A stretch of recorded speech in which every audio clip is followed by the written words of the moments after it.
after an Indian company's cough and cold syrups were linked to death of at least 70 children in the Gambia.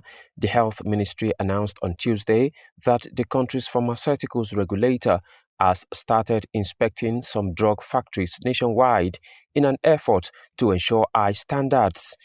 India is referred to as the pharmacy of the world, and in the most recent fiscal year, its pharmaceutical export reached 24.5 billion US dollars, an increase of more than twofold over the previous 10 years. India's Ministry of Health and Family Welfare said in a statement that joint inspections are being conducted all over the country as per standard operating procedures. The ministry said the inspection will ensure high standards of quality compliance with respect to drugs manufactured in the country. The death of dozens of children in the Gambia has dented the industry's image. Some medical professionals claim that India's drug laws are lax, particularly at the state level where thousands of factories are located.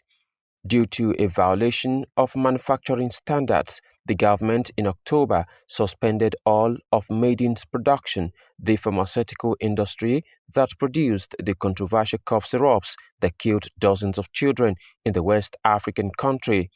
It will be recalled that a fact-finding parliamentary committee in Gambia disclosed that Maiden Pharmaceuticals Limited was responsible for the death of at least 70 children from acute kidney injury.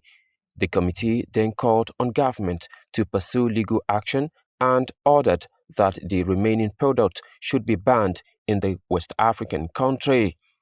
Kamil Sadiq, CBA TV.